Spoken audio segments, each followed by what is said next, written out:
সুপ্রিয় শিক্ষার্থীবৃন্দ, আশা করছি তোমরা সবাই অনেক ভালো আছো। আজ আমরা দেখব প্রাত্যহিক জীবনের সেট অধ্যায় থেকে 10 থেকে 14 পৃষ্ঠা পর্যন্ত। তো চলো আমরা শুরু করি। তো প্রথমে বলে রাখি যে তোমাদের সম্পূর্ণ বইয়ের সমাধান পর্যায়ক্রমে আমরা আমাদের চ্যানেলে আপলোড দিয়ে দিব। আর সেই ভিডিওগুলো সবার আগে পেতে অবশ্যই আমাদের চ্যানেলটি সাবস্ক্রাইব করে রাখবে এবং নোটিফিকেশনের বেল বাটনটি অল করে রাখবে, যেন সবার আগে তুমি ভিডিওটি পেয়ে যাও। এবং যদি ভালো লাগে অবশ্যই লাইক কমেন্ট করবে এবং তোমার ফ্রেন্ডদের মধ্যে শেয়ার করে দিবে। তো চলো শুরু করি। আজ আমরা দেখব উপসেট বা ইংরেজিতে বলা হয় সাবসেট। বলছে কোন একটি সেট এ এর প্রত্যেকটি উপাদান যদি আরেকটি সেট বি এর উপাদান হয় তবে সেট এ কে সেট বি এর উপসেট বলে এবং লেখা হয় এ উপসেট বি। এই যে এটা হচ্ছে উপসেট এর চিহ্ন, ঠিক আছে? এ বি এর উপসেট, এটাকে পড়া হয় A is a subset of B. এখানে এটা হচ্ছে উপসেটের চিহ্ন, আমরা যেটা বললাম। তাহলে কি বলছে, কোন একটি সেট এ এর প্রত্যেকটি উপাদান যদি আরেকটি বি এর উপাদান হয় তবে এ সেটকে বি সেটের উপসেট বলা হয়। সেগুলো আমরা উদাহরণের মাধ্যমে বুঝবো পরবর্তীতে। ধরি এ ইকুয়াল টু এ বি, বড় হাতের এ এর দুইটা উপাদান হচ্ছে এ বি, একটি সেট। এই সেটের উপাদান থেকে এ বি, তারপর এ বি সেটগুলো গঠন করা যায়। তার মানে এই যে এ বড় হাতের এর উপাদান সংখ্যা কি ছিল, ছোট হাতের এ ছোট হাতের বি। তো এইটাকে কয়ভাবে লেখা যায়? একবার দুইটা নিতে হবে এ বি, তারপরে আরেকবার কি, আর তো দুইটা নেওয়া যায় না, এবার একটা করে এ, এরপরে বি, এভাবে লেখা যায়, ঠিক আছে? আবার কোনো উপাদান না নিয়ে ফাঁকা সেট গঠন করা যায়, এটা হচ্ছে ফাঁকা সেটের চিহ্ন। এখান থেকে আমরা লিখতে পারি এ বি, এ বি এবং ফাঁকা সেট, ঠিক আছে? উপসেট লেখার সময় এরকম একটা এক্সট্রা ফাঁকা সেট দিতে হয়। প্রত্যেকটি সেটের প্রত্যেক উপাদান এ সেটের উপাদান, সুতরাং এদের প্রত্যেকটি সেটকে এ সেটের উপসেট। উপরের সেটগুলোর মধ্যে এ বি সেট এ এর সমান। খেয়াল করো, এই যে বড় হাতের এ সমান কি ছিল, এ বি। তো ওইটাই হচ্ছে ওই সেম এ হচ্ছে এ এর সমান, কারণ দুইটাই তো সেম জিনিস। তাহলে দুইটা এই সমান। প্রত্যেকটি সেট নিজের উপসেট, তার মানে প্রত্যেকটা সেটই তার নিজের উপসেট। যেমন এ হচ্ছে তার নিজেরই উপসেট, এ এ এরই উপসেট। আবার যে কোনো সেট থেকে ফাঁকা সেট গঠন করা যায়, সুতরাং ফাঁকা সেট যে কোনো সেটের উপসেট। তাহলে এটা আমাদের পরবর্তী কাজে লাগবে, তোমরা অবশ্যই এটি মনে রাখবে। এবার বলছো চিন্তা করো একটি সার্বিক সেট নিজেই তার উপসেট হতে পারে কিনা। একটি সার্বিক সেট নিজেই তার উপসেট হতে পারে কিনা। আচ্ছা, আমরা মনে করলাম যে সার্বিক সেট এ ইকুয়াল টু ছোট হাতের এ ছোট হাতের বি, ঠিক আছে? এখন যদি আমরা এই সেটটার উপসেট নির্ণয় করি তাহলে কি হবে? প্রথমে ওই দুইবার লিখতে হবে, এরপর তো দুইবার লেখা যায় না, একবার করে, এরপর এ বি, আর তো কিছু লেখা যায় না, এই কারণে শেষে ফাঁকা সেট দিয়ে দিতে হয়। যেহেতু এ সেটের একটি উপসেট এ বি, খেয়াল করো আমার সার্বিক সেট এ সমান কি ছিল, এ বি। আবার এ সেটের উপসেট বের করার সময়ও একটা উপসেট কি পেয়েছি আমি, এ বি। তার মানে কি উপসেটের মধ্যেও এ বি, সার্বিক সেটের মধ্যেও এ বি, তাই না? দুটো তো সেম, এটা আর এটা। তাহলে আমরা বলতে পারি একটি সার্বিক সেট নিজেই তার উপসেট, মানে এই সেটটা নিজেই এই যে উপসেট। আশা করছি তোমরা বুঝতে পেরেছো। আমরা পরবর্তী পৃষ্ঠায় চলে আসলাম। এখানে বলছে যাচাই করো। এক নম্বরে বলছে মনে করো P equal two set 1 2 3। P এর সেট হচ্ছে 1 2 3, কিউ এর সেট হচ্ছে 2 3 এবং আর এর 1 3। মানে পি এর উপাদান সংখ্যা 3টা, কিউ এর উপাদান এই দুইটা, আর এর উপাদান এই দুইটা। এবার ক নম্বর বলছে কিউ এবং আর, কিউ এবং আর পি এর উপসেট, পি এর উপসেট। কারণটা কি? বলছে যে কিউ এবং আর এই দুইটা পি এর উপসেট, কারণটা কি? কারণটা হচ্ছে কিউ এবং আর প্রতিটি, কিউ আর এর প্রতিটি উপাদান পি সেটের মধ্যে আছে। আচ্ছা, কিউ সমান কি ছিল, 2 3, 2 3 এটা তো পি এর মধ্যে আছে, আছে না? আবার আর, আর এর উপাদান কি, 1 3, 1 3 তো পি এর মধ্যেও আছে, পি এর উপাদানের মধ্যে। তার মানে কি কিউ এর যে উপাদান সেটা পি এর মধ্যে আছে, আর এর উপাদানটাও পি এর মধ্যে আছে। এ কারণে আমরা বলতে পারি কিউ ও আর এর প্রতিটি উপাদান পি সেটের মধ্যে আছে। খ নাম্বার বলছে কিউ পি এর একটি উপসেট। এটির প্রকাশ হলো, মানে মনে করো কিউটা হচ্ছে পি এর একটি উপসেট, এটাকে আমরা কিভাবে প্রকাশ করব? তাহলে কিউ পি এর একটি উপসেট, উপসেট চিহ্ন তো আমরা দেখে আসলাম, কিউ পি এর একটি উপসেট, এটাই উপসেট চিহ্ন। গ নম্বর কি বলছে দেখো, বলছে পি পি এর একটি উপসেট, এই প্রকাশটি সত্য নাকি মিথ্যা, তোমার উত্তরের সপক্ষে যুক্তি দাও। এটা হচ্ছে সত্য, কারণ একটি সার্বিক সেট নিজেই তার উপসেট, আমরা একটু আগেই দেখে আসলাম। এই যে দেখো, একটি সার্বিক সেট নিজেই তার উপসেট, আমরা যে প্রমাণ করে দেখিয়েছি যে একটি সার্বিক সেট নিজেই তার উপসেট। আচ্ছা, এবার 2 নম্বরটা কি বলছে, বলছে 2n উপসেট n, মানে 2n n এর উপসেট, যেখানে n সকল স্বাভাবিক সংখ্যার সেট। আচ্ছা, আমরা স্বাভাবিক সংখ্যা তো চিনেছিলাম কত ক্লাসে, তাই না? তো স্বাভাবিক সংখ্যা বলতে বোঝায় 1 2 3 4 5 6 7 8 এটসেট্রা ভাবে চলতেই থাকবে। তো চলো একটু দেখে আসি আমরা সমাধানটা। n সমান আমরা ধরে নিলাম সকল স্বাভাবিক সংখ্যার সেট, দ্যাট মিন্স 1 2 3 4 5 6 7 এগুলো। আচ্ছা, তাহলে n সমান 1 2 3 4 5 6 7 8 9 এরকম চলতেই থাকবে। আর এখানে আমার কি বলছে, 2n, n সমান যদি এগুলো হয় তাহলে 2n সমান কি হবে, n এর যে মান তার সঙ্গে কি 2 গুণ করতে হবে না? তাহলে একের সঙ্গে 2 গুণ করলে 2, 2 এর সাথে 2 গুণ করলে 4, 3 এর সাথে 6, 4 এর সাথে 2 গুণ করলে 8, মানে এক কথায় n এর যে মান এই সবার সঙ্গে 2 গুণ করে দিয়েছি আমি। ঠিক আছে, এখন দেখো তো উপাদানগুলো আছে কিনা।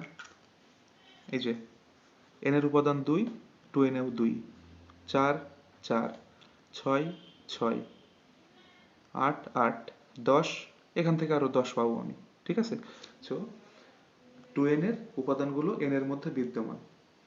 ঠিক আছে, 2n এর প্রতিটি উপাদান n এর বিদ্যমান, তাই 2n টা n এর উপসেট আমরা বলতে পারি। এই যে, আশা করছি বুঝতে পেরেছো। চলো পরেরটা দেখি কি বলছে, বলছে সমান সেট। আচ্ছা, তোমাদের কাছে একটি প্রশ্ন করি, মনে করো a এবং b দুইটি সেট, যেখানে a ইকুয়াল টু 6 7 8 9 এবং b ইকুয়াল টু 6 9 8 7। a এবং b এর উপাদানগুলোর দিকে লক্ষ্য করে দেখো তো, একই মনে হচ্ছে? তাহলে আমরা কি দাবি করতে পারি যে a ইকুয়াল টু b? তোমার যুক্তি লেখো। আচ্ছা, এই দুটো একটু খেয়াল করি আমরা। এখানে a ইকুয়াল টু কি বলা আছে, 6 7 8 9, আর b ইকুয়াল টু 6 9 8 7।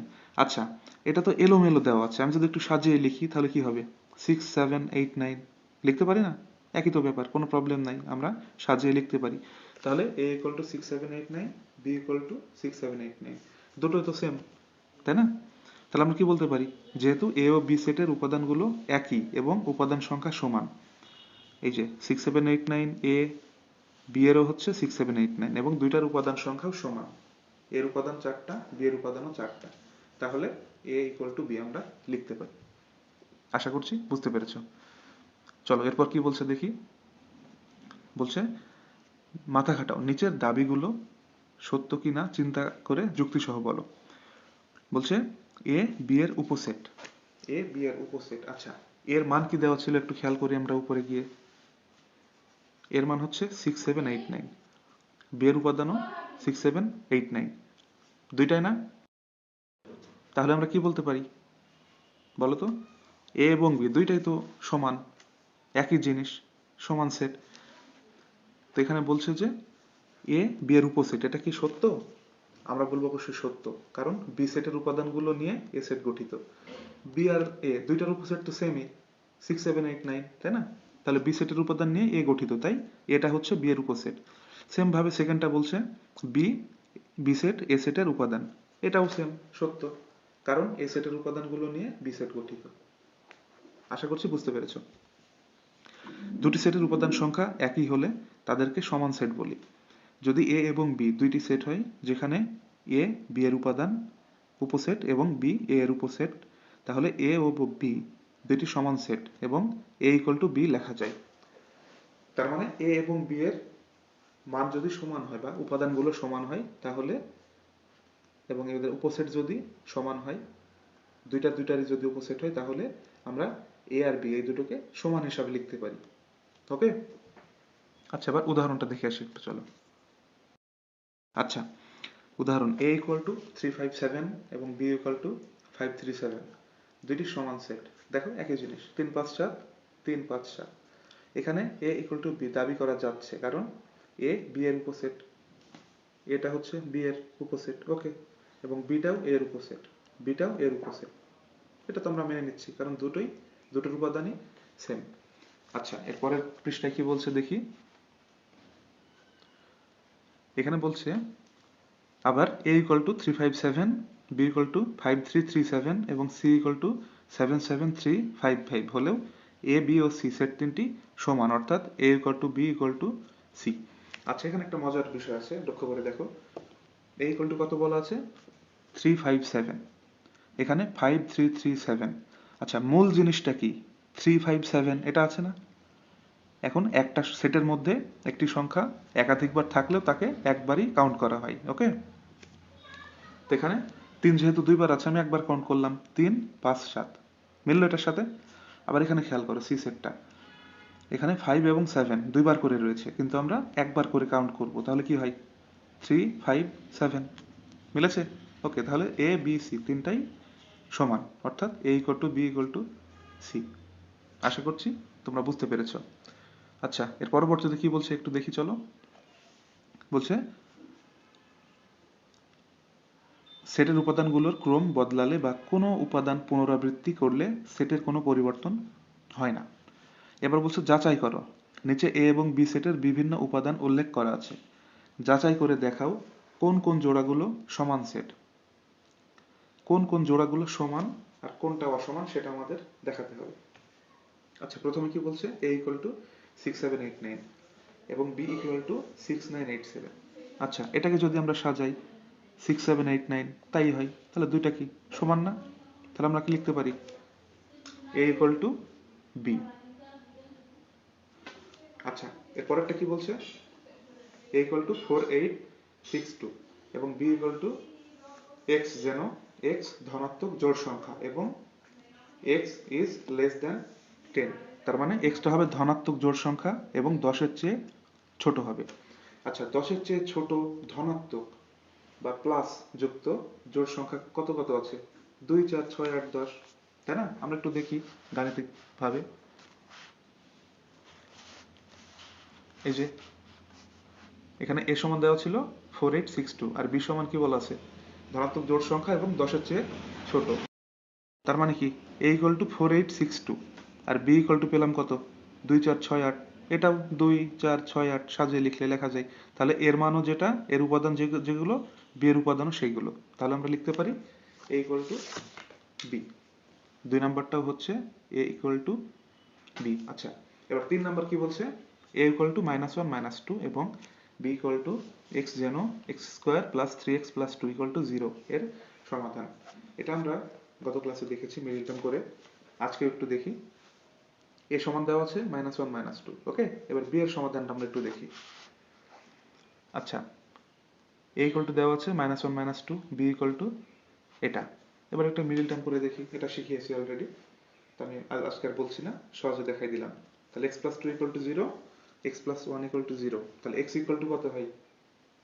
সমানের বামে +2 ছিল, ডানে এসে -2, সমানের বামে +1 ছিল, ডানে এসে -1। তাহলে x ইকুয়াল টু পেলাম কত?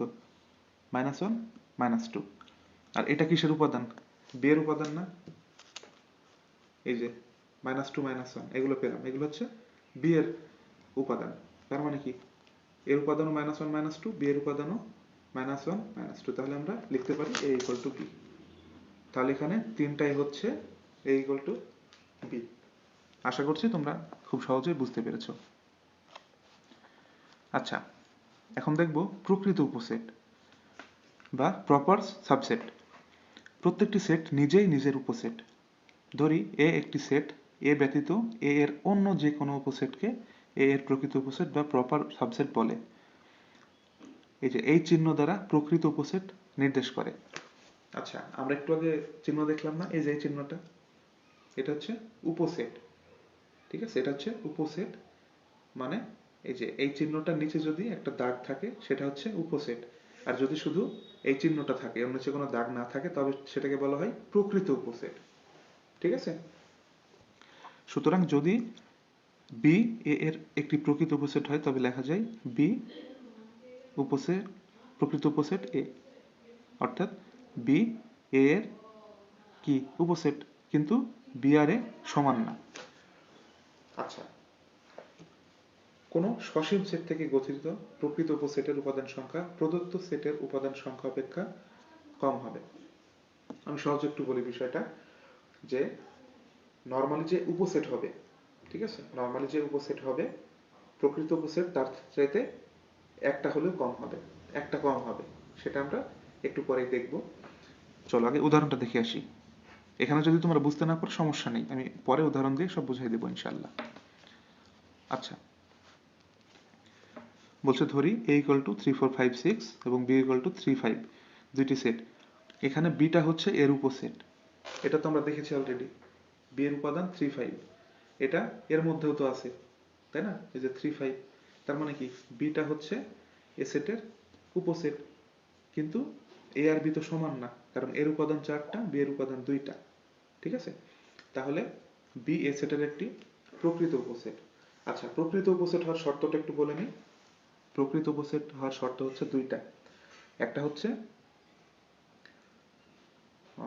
হচ্ছে যে তোমার মনে করো এখানে বি, বি এর দুইটা উপসেট, মানে দুইটা মান দেওয়া আছে উপাদান সংখ্যা, আর এখানে 4টা দেওয়া আছে। উপাদান সংখ্যা থাকা লাগবে, ঠিক আছে, উপাদান সংখ্যা কম বেশি থাকা লাগবে আর কি। এখানে যে যেগুলো আছে তার সাথে কম থাকতে হবে এবং দুইটা সমান হওয়া যাবে না। আমি একটু ক্লিয়ার করে বলি, প্রকৃত উপসেট হওয়ার দুইটা শর্ত। একটা হচ্ছে দুইটা সেটের মধ্যে দুইটা সেট পরস্পরের উপসেট হতে হবে, কিন্তু দুইটা সেট সমান হতে পারবে না, তবে সেটাকে প্রকৃত উপসেট বলে। এখানে যেমন বি এর উপসেট, কিন্তু এ আর বি সমান না, এই কারণে বিটা হচ্ছে এ সেটের প্রকৃত উপসেট। আশা করছি বুঝতে পেরেছ। আচ্ছা, এখানে সমস্যা বলছে P equal to X Y Z এর সকল উপসেটগুলো লিখো এবং সেগুলো থেকে প্রকৃত উপসেট বাছাই করো। আচ্ছা, তাহলে দেওয়া আছে পি ইকুয়াল টু, এটা উঠাইলাম। আচ্ছা, তাহলে এই যে উপসেটগুলো লিখি আমরা, উপসেটের নিয়ম কি, প্রথমে যেগুলো আছে সেগুলো সবগুলোই লিখবো, 3টা ছিল 3টাই লিখলাম। এবার আর তো 3টা লেখা যায় না, এবার 2টায় চলে আসতে হবে, তাহলে প্রথমটা থেকে শুরু করি। প্রথমে ছিল এক্স, এক্স এর সাথে ওয়াই নিলাম, এক্স ওয়াই। এবার এক্স এর সাথে কি নেব, জেড, এক্স জেড। এক্স দিয়ে কি আর যায় না, তাহলে ওয়াই দিয়ে শুরু করব, ওয়াই জেড। আর দুইবার করে যায় না, এবার একবার করে শুরু করব, তাহলে এক্স ওয়াই জেড। আর কিচ্ছু লেখা যায় না, এই জন্য শেষে একটা ফাঁকা সেট দিয়ে দিতে হয়। ওকে, এটা তো আমরা দেখলাম। এবার প্রকৃত উপসেটটা কি হবে, প্রকৃত উপসেটটা হবে হচ্ছে আমার যে মানটা দেওয়া আছে বা উপাদানগুলো দেওয়া আছে, একসঙ্গে দেওয়া আছে উপাদানটা, সেই উপাদানটা বাদ দিয়ে সবগুলো, যেমন এখানে P equal to X Y Z ছিল, এক্স ওয়াই জেড বাদ দিয়ে এই যে বাকি সবগুলো হচ্ছে প্রকৃত উপসেট। ওকে, আমরা তো এর আগেও বলেছি যে উপসেটের চাইতে প্রকৃত উপসেট একটা কম হবে এবং দুইটা সমান হবে না। আমরা 13 নম্বর পৃষ্ঠায় চলে এসেছি। এবার মাথা খাটা হয়ে বলছে যে কোন সেট সকল সেটের উপসেট, এটা হচ্ছে ফাঁকা সেট, এটা আমরা অলরেডি দেখে এসেছি। কোন সেটের সর্বোচ্চ একটি উপসেট থাকবে, এটা হচ্ছে ফাঁকা সেট। যদি কোনো সেটের কোনো উপাদান দেওয়া না থাকে সেটাও কি হবে, ফাঁকা সেট, এটা আমরা অলরেডি দেখেছি। 3 বলছে মনে করো a ইকুয়াল টু 1 2 3, তাহলে a এর মোট কয়টি উপসেট থাকতে পারে ও কি কি, এটা তো খুবই সোজা, আমরা এর আগেও দেখেছি এখনো দেখব।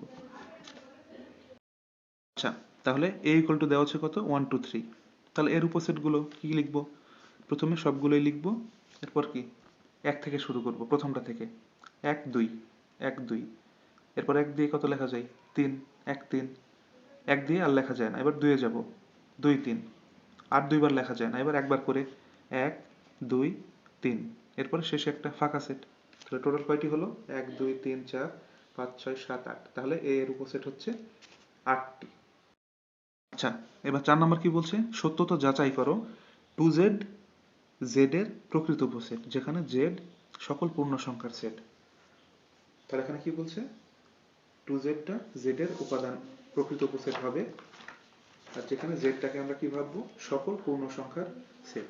আচ্ছা, সকল পূর্ণ সংখ্যার সেট বলতে z বলতে কি বোঝায় আমরা গত ক্লাস অলরেডি দেখেছি, তো চলো এটা দেখি। তা আমরা মনে করলাম যে হচ্ছে জেড ইকুয়াল টু পূর্ণ সংখ্যার সেট বলতে কি বোঝাই? পূর্ণ সংখ্যা মানে 1 2 3 4 5 6 এরকম চলতেই থাকবে।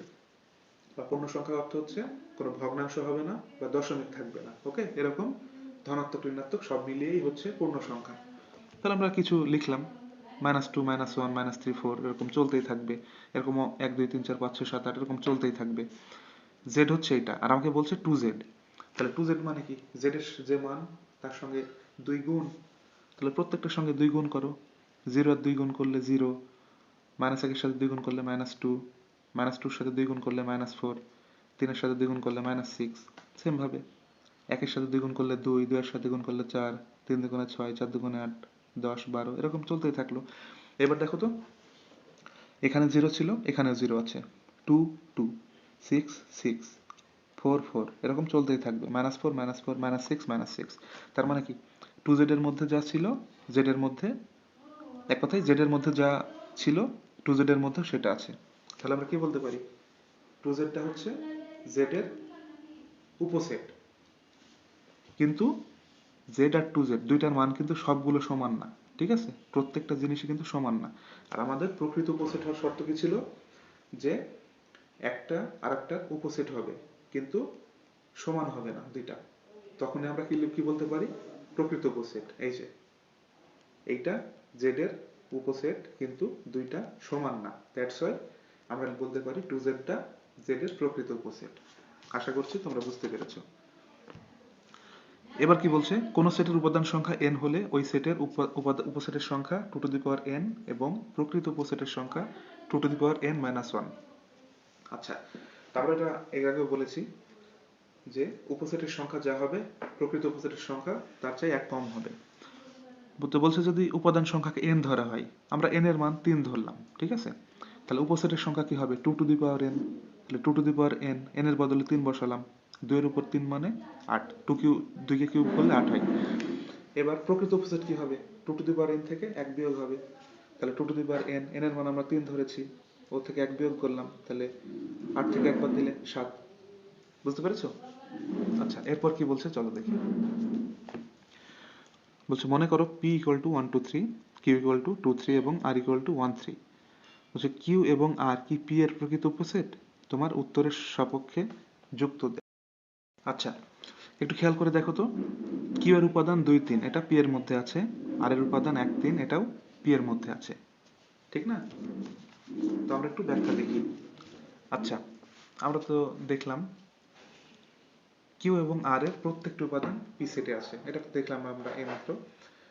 তাহলে কিউটা কি? পি এর উপসেট, এবং আরটাও পি এর উপসেট, ওকে? আবার কিউ আর পি সমান না,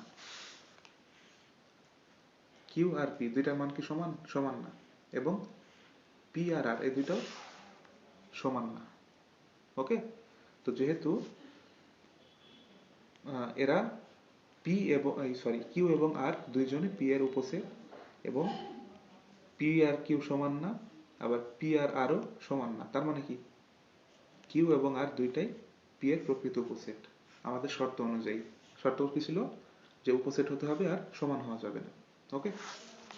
2 নম্বর বলছে কিউ যদি পি এর একটি প্রকৃত উপসেট হয় তবে এটিকে কি হিসাবে প্রকাশ করা যায়? কিউ যদি পি এর একটি প্রকৃত উপসেট হয় তাহলে কি করে প্রকাশ করা যায় এটাকে? কিউ হচ্ছে পি এর প্রকৃত উপসেট, এই যে হয়ে গেল। পি এর মোট কয়টি প্রকৃত উপসেট রয়েছে নির্ণয় করে দেখাও। তো পি এর কয়টা উপাদান সংখ্যা? কয়টা? 3টা, তাই না? পি এর উপাদান সংখ্যা হচ্ছে 3টা। এখন একে যদি উপসেট করি তাহলে কয়টা হয়? এই যে আমাদের এই সূত্র অনুযায়ী 2 কিউব মানে 8টা। কিন্তু যদি আমি প্রকৃত উপসেট বের করতে চাই তাহলে কি হবে? 8টা থেকে একটা বাদ যাবে না, 7টা হবে। তো কোন 7টা? খেয়াল করো, এই যে উপাদান সংখ্যা 3, কত কত? 1 2 3। তো 1 2 3 তো প্রথমটা বাদ যাবে, প্রথমটা বাদ দিলে কি হয়? 1 2, তারপরে 1 3 2 3, আর তো দুইবার করে লেখা যায় না। এবার 1 2 3 আর শেষে ফাঁকা সেট, তাহলে কয়টা হলো? 1 2 3 4 5 6 7, 7টা হয়ে গেছে আমাদের। আশা করছি বুঝতে পেরেছো। আচ্ছা, এবার বলছে সেটের সেট। মনে করো তোমাদের শ্রেণীতে 18 জন ছেলে আর 22 জন মেয়ে আছে, এবং অষ্টম শ্রেণীতে 23 জন ছেলে আর 19 জন মেয়ে আছে। ধরি নবম শ্রেণীর ছেলেদের সেট হচ্ছে এ আর মেয়েদের সেট হচ্ছে বি, অষ্টম শ্রেণীর ছেলেদের সেট হচ্ছে সি আর মেয়েদের সেট হচ্ছে ডি। তাহলে আমরা সেট গঠন পদ্ধতিতে কি লিখতে পারি? নবম শ্রেণীর ছেলেদের সেট হচ্ছে এ, ইকুয়াল টু এক্স, যেন এক্স হচ্ছে নবম শ্রেণীর ছেলে। তাহলে নবম শ্রেণীর ছেলেদের লিখতে পারি এক্স, যেন এক্স নবম শ্রেণীর ছেলে। আচ্ছা, এবার কি বলছে? তাহলে নবম শ্রেণীর মেয়েদের সেট অষ্টম শ্রেণীর ছেলে ও মেয়েদের সেট সেট গঠন পদ্ধতিতে কিভাবে লিখতে হবে? প্রথমে কি বলছে? নবম শ্রেণীর মেয়েদের সেট। ওকে, লিখি। নবম শ্রেণীর মেয়েদের সেট কি হবে? বি ধরে নিলাম আমরা, ইকুয়াল টু এক্স, যেন এক্স নবম শ্রেণীর মেয়ে। ওকে, এরপর কি বলছে? অষ্টম শ্রেণীর ছেলে, অষ্টম শ্রেণীর ছেলেদের সেট হচ্ছে সি ধরলাম আমরা।